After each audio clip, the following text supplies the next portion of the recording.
DBC নিউজের নিয়মিত আয়োজন সংবাদ সম্প্রসারণে সবাইকে স্বাগত জানাচ্ছি আমি রেদওয়ান আহমেদ। দিনের বাছাই করা সংবাদ এবং এর পর্যালোচনা নিয়ে সংবাদ সম্প্রসারণে আজ অতিথি হিসেবে অনলাইনে যুক্ত আছেন সিনিয়র সাংবাদিক সোহরাব হাসান এবং ডেমোক্রেসিডিয়াস বাংলাদেশের চেয়ারম্যান ও ঢাকা বিশ্ববিদ্যালয়ের শিক্ষক ডক্টর আব্দুল্লাহ আল মামুন। স্বাগত আপনাদের দুজনকেই।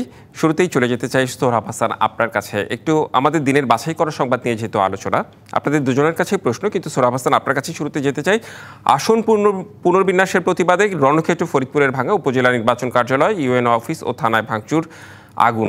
আমি একটু জানতে চাচ্ছি যে আসন পুনর্বিন্যাসের বিষয়টি আসলে এটা আসলে কেন করা হয়? ৩০০ সংসদীয় আসনে আসন পুনর্বিন্যাস করাটা কি খুব জরুরি? এটা কি একটা সুনির্দিষ্ট সময় পরপর নির্বাচন কমিশন এটা করে? আর বর্তমান প্রেক্ষাপটে কি এটা কি খুব বেশি প্রয়োজন?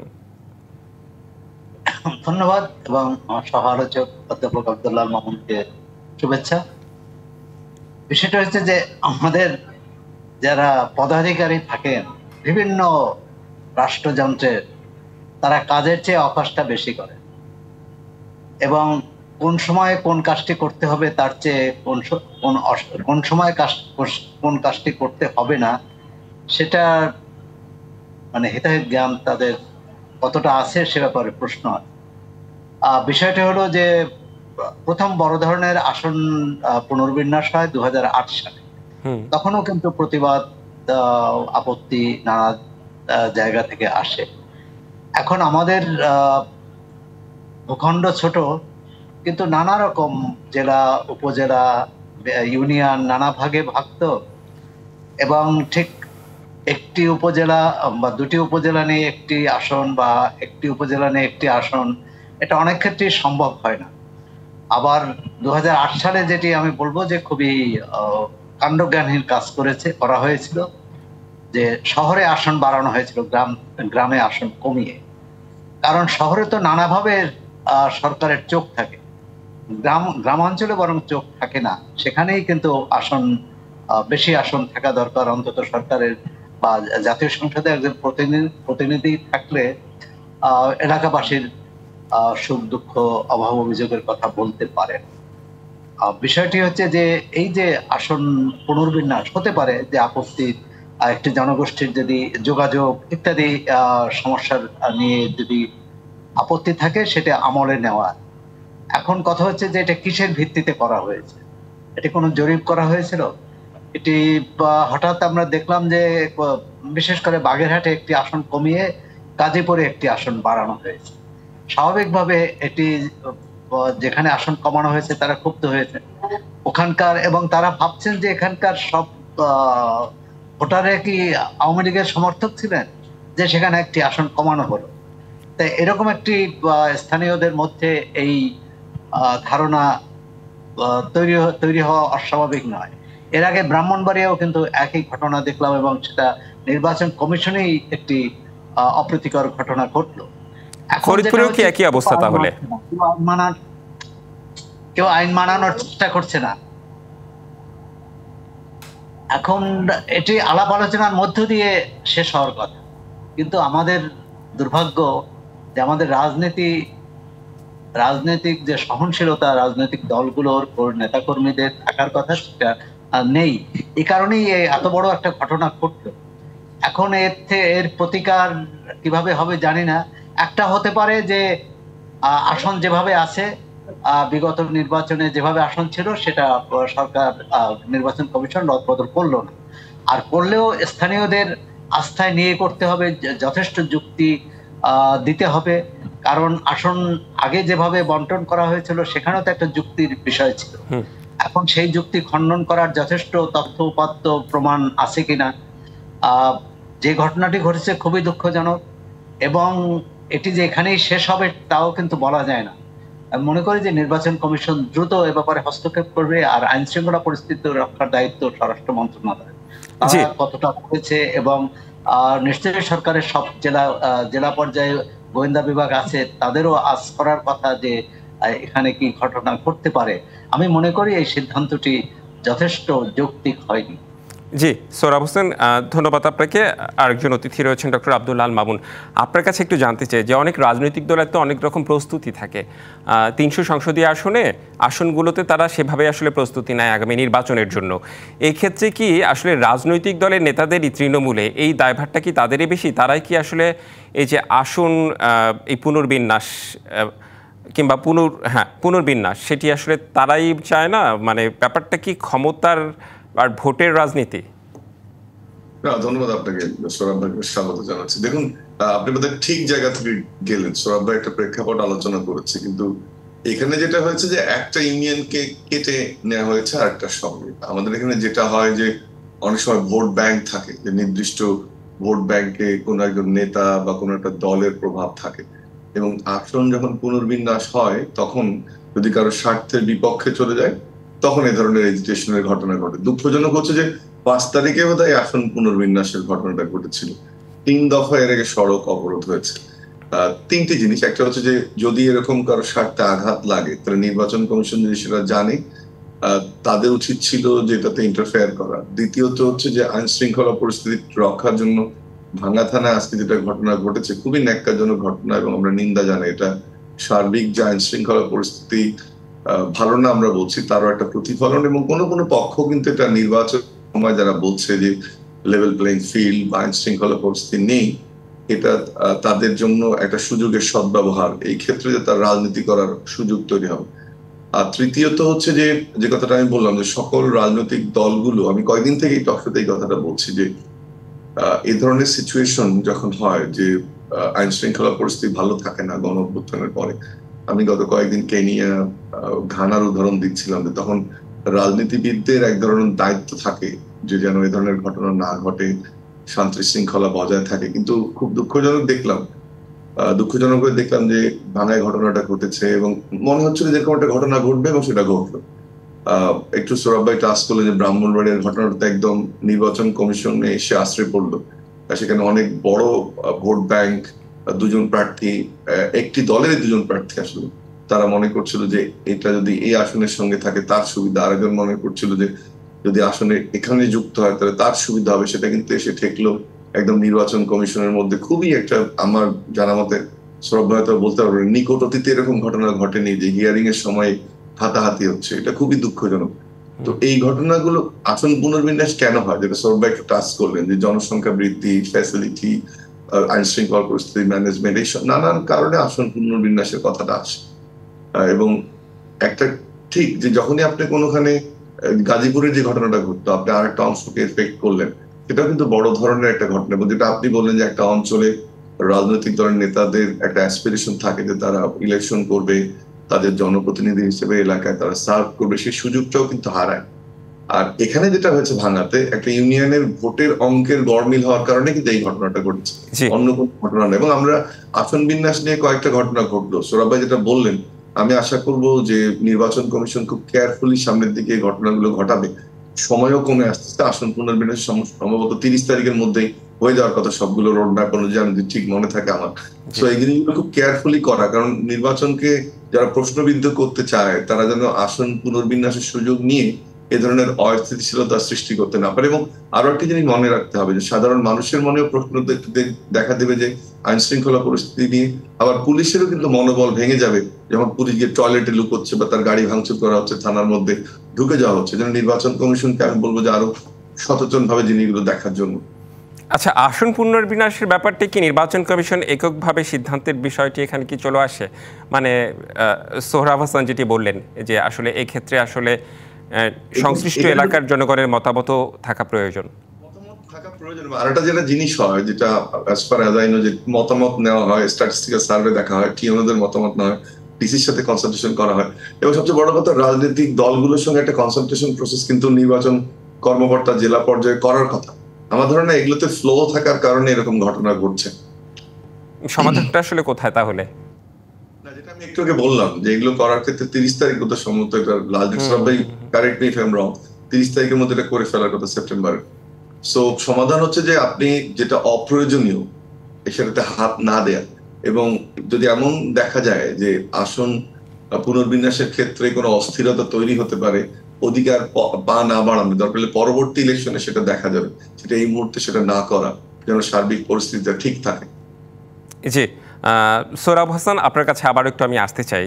আমাদের আরেকটি বিষয়, আজকে পিআর পদ্ধতিতে নির্বাচনের দাবি, জামাত সহ কয়েকটি ইসলামিক দলের কর্মসূচি, এবং এই পদ্ধতি কারোর জন্যই কল্যাণ বয়ে আনবে না, এটা বিএনপি বলছে। আমরা এই বিষয় নিয়ে দুজনের সঙ্গে আলোচনা করতে চাই। একটা আমাদের বিরতিতে যেতে হবে, বিরতির পর ফিরে এসে আমরা আলোচনায় ফিরব। সংবাদ সম্প্রসারণে একটি বিরতি নিয়েছি, ফিরছে একটু পরেই। বিরতির পর আবারও স্বাগত সংবাদ সম্প্রসারণে। আমাদের সাথে অনলাইনে যুক্ত আছেন সিনিয়র সাংবাদিক সোহরাব হাসান এবং ডেমোক্রেসি ডিয়াস বাংলাদেশের চেয়ারম্যান ও ঢাকা বিশ্ববিদ্যালয় শিক্ষক ডক্টর আব্দুল্লাহ আল মামুন। স্বাগত আপনাদের সংবাদ সম্প্রসারণে বিরতির পর। সোহরাব হাসান, আপনার কাছে একটু ফিরতে চাই।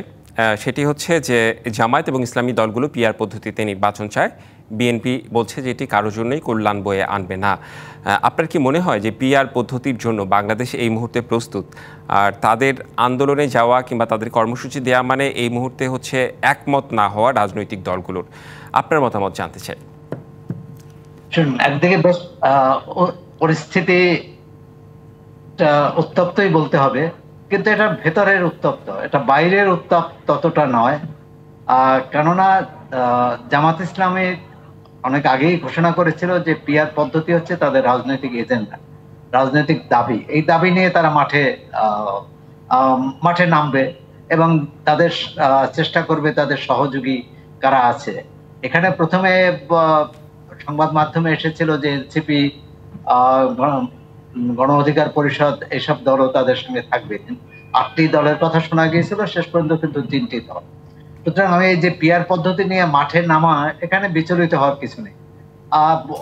অন্য কোনো দল অন্য বিষয় নিয়েও নামতে পারে। প্রথমত হচ্ছে যে ফেব্রুয়ারিতে নির্বাচন হচ্ছে কিনা। সরকার দৃঢ়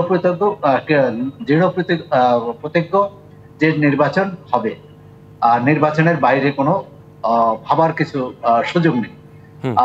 এনসিপির যে রাজনৈতিক দলটি প্রথম থেকে তাদের দাবি দেওয়া নিয়ে বেশ সোচ্চার ছিল।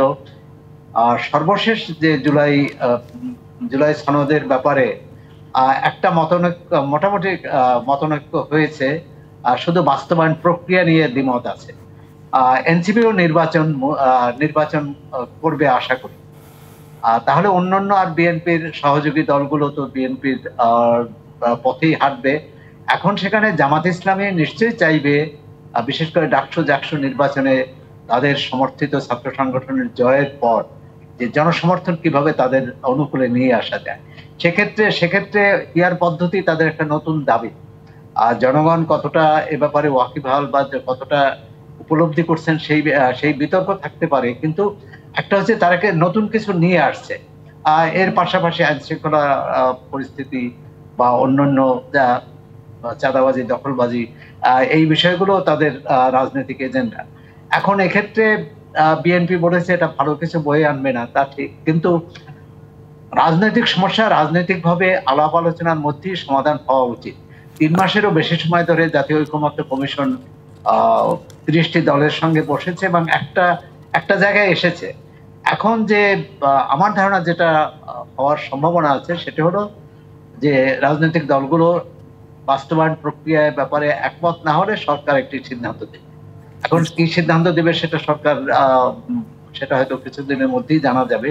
তবে এটা যত প্রলম্বিত হবে তত সংশয়, সন্দেহ এবং অনিশ্চয়তা বাড়বে। জি, সোহরাব হাসান, আমি একটু ডক্টর আব্দুল্লাহ আল মামুনের কাছ থেকে একটু আসতে চাই। ডক্টর আব্দুল্লাহ আল মামুন, এই যে পিআর পদ্ধতি নিয়ে আপনি রিসার্চ করেছেন, একটু আপনার কাছে একটু জানতে চাই, বাংলাদেশের প্রেক্ষাপটে পিআর পদ্ধতিতে যদি নির্বাচন হয় সেটা কি আদৌ সম্ভব?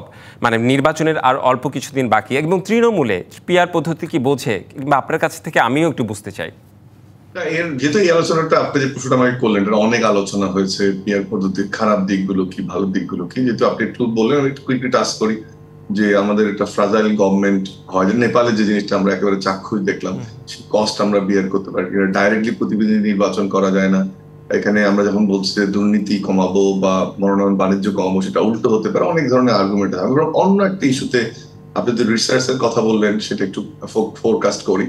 আমি একটা কাজ করছিলাম যে সারা পৃথিবীতে পিআর পদ্ধতি কিভাবে অ্যাডাপ্ট করা হলো, কোন দেশে কত সময় নিয়েছে এবং কোন পদ্ধতিতে সেটা গৃহীত হয়েছে।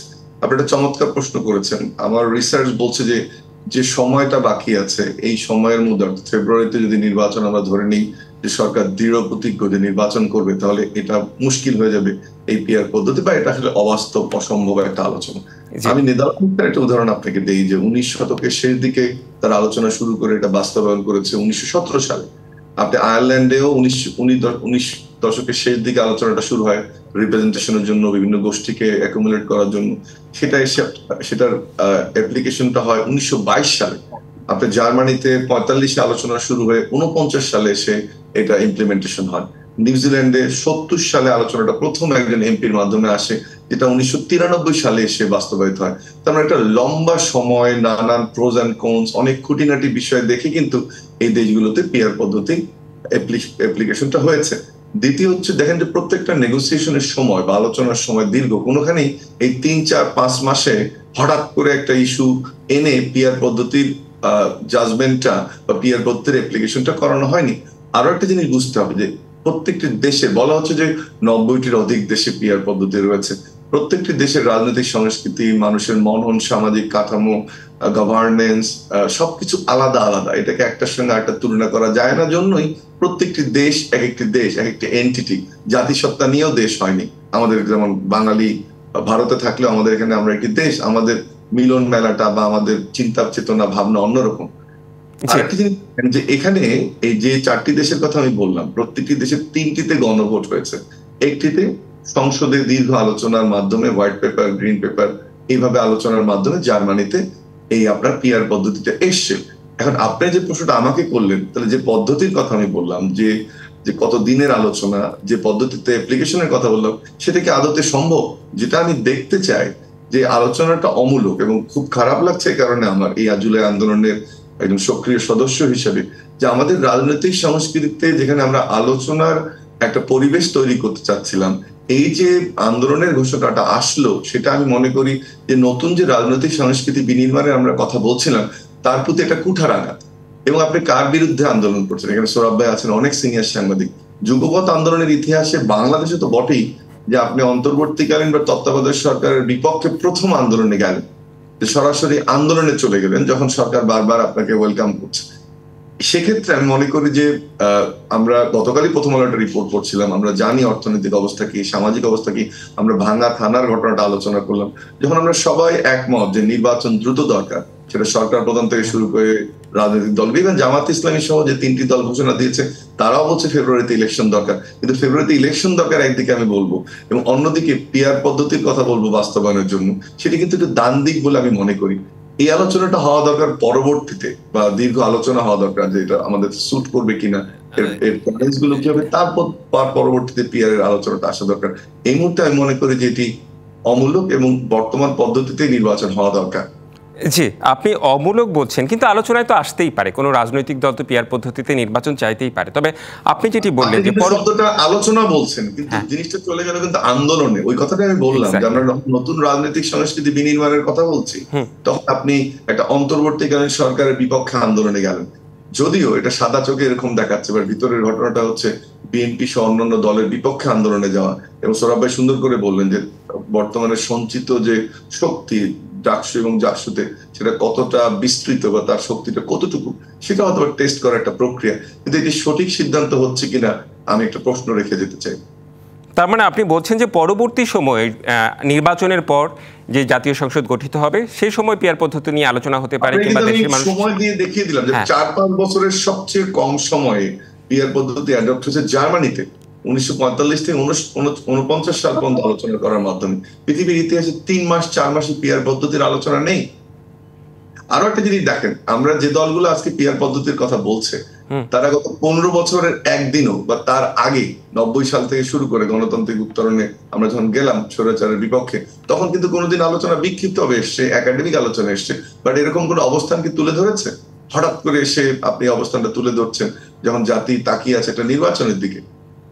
জি জি, আব্দুল্লাহ মামুন, আপনি থাকুন আমাদের সঙ্গে। একটু সোহরাব হাসান, আপনার কাছে ফিরতে চাই, একটু তৃণমূলের বিষয়ে আসতে চাই। তৃণমূলে আমি যদি বলি যে তারা বাংলাদেশের যে প্রচলিত নির্বাচন ব্যবস্থা, সেটাতেই আসলে তারা অভ্যস্ত। নতুন করে পিআর পদ্ধতির মাধ্যমে তারাও হয়তো বিষয়টি পুরোপুরি বুঝে উঠতে পারবে না। আপনার কাছে জানতে চাই, দেশের সার্বিক অবস্থা বিবেচনা আপনার কাছে মনে হয় যে সামনে সুষ্ঠু নির্বাচনের একটা পরিস্থিতি রয়েছে?